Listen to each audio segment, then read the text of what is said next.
Welcome everyone to the game between Arjun Erigaisi from the PBG Alaskan Knights taking on Anish Giri from the Alpine SG Pipers. A very important game here for both sides, especially the PBG Alaskan Knights, as they have lost all their battles. In fact, Arjun, who's usually excellent at these shorter formats, rapids and blitz, also hasn't scored a single win. He has 3 draws and a loss to Wesley So. Quite unusual for him. He opens the game with pawn to d4, knight f6, c4, e6. Knight comes out to f3, and we have the queen's gambit declined. Is it going to be d5 by Anish? Yes, he plays it. Pawn to d5, knight comes out to c3, and now pawn to c6. He builds up a semi-Slav setup. Bishop goes to g5, h6. One of the sharpest lines here. Will Anish take on c4? No, he doesn't. He plays this very solid bishop e7, e3, castles as black. Queen comes out to c2, and Anish brings his knight here.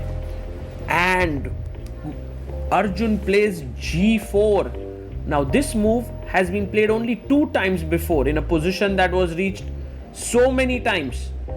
And this is all preparation. It's actually not particularly the best engine move. In the database, you see g4 has been played once by Arjun's former coach, Viktor Mikhailevsky.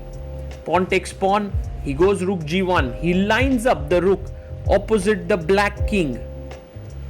And now he comes back, knight f6. Anish very solid in general. White castles.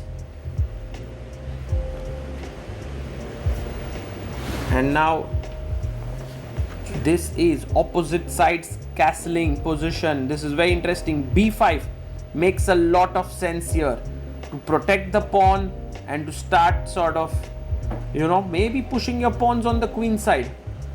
Anish goes knight d5. This is an error because now Arjun can simply chop the pawn on c4 with his bishop, and he is better because he recovers back one of his pawns. His pieces are amazing. Black pieces are all passive. So I wonder what Anish thought when he played the move knight to d5. It's completely seems wrong here, this move. He takes, bishop takes c4. Maybe somewhere you want to think about f5, but it weakens the e5 square tremendously.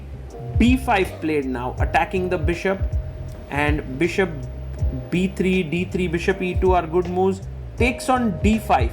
If you take the bishop now, I'll simply play knight e7 or even knight c7, and it's clearly better position for white. So he takes on d5, and now Arjun just has to drop his bishop back. He can even take the pawn, but why to take it? He just goes bishop d3. Fantastic move. And now Anish Giri would want to get the rook down the c file. He plays bishop a6, defending the pawn, getting ready to play rook c8. King goes to b1, a very calm, quiet move, getting the king out of the c file. Rook c8 played here, attacking the queen. But guys, queen e2, and notice how each of the white pieces is going to play a part in the king side attack. Anish tries to move his king to the side of the board. He is expecting a huge attack coming his way, and he's trying to play calmly. Knight jumps to e5, and now knight to f6, and the best move is bishop f4, attacking the h6 pawn, kind of getting the queen into the zone with queen f3. All of this become possible, and look at that bishop on a6 doing absolutely nothing. Even the rook is on the open file but has nothing much to do. It's just been 18 moves and bishop f4 found. Anish is so uncomfortable here. He's trying to defend with all his might. He plays queen e8, but queen f3, one after another, the white pieces are entering in as reinforcements. Rook g8, and perhaps it's time to now unleash the Gandhi worm. Bishop takes h6 by Arjun, and now after pawn takes on h6, he goes queen f4, attacking the h6 pawn. It's going to be a checkmate here. Rook to g5, trying to stop it,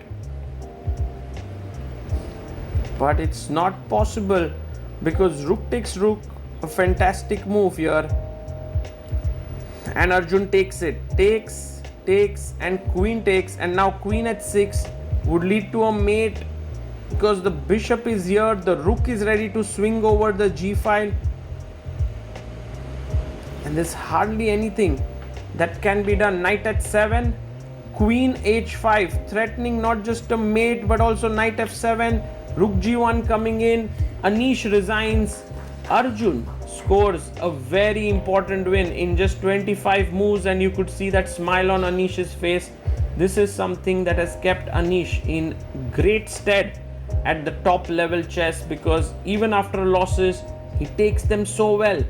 He's analyzing this position, and if we look at the key error that was made in this entire game, it comes back to move number 12, where if black had played the move b5, we would have gotten a fighting game of chess. I think Anish may have not liked some positions, like let's say knight e5, but even if you take pawn takes knight d5, this is a very playable position. Even though let's say e4, maybe you're losing a piece, but when you take, I'll take back, so that would give me quite a lot of pawns. And instead, when he played knight d5, bishop c4, and you can see how Arjun just completely crushed his opponent. And this is not how generally you win against a 2700 plus or a super GM like Anish Giri, who's playing with the candidates this year. But well, sometimes it happens. And with this, Arjun becomes the first player to score a win for the PBG Alaskan Knights, because they're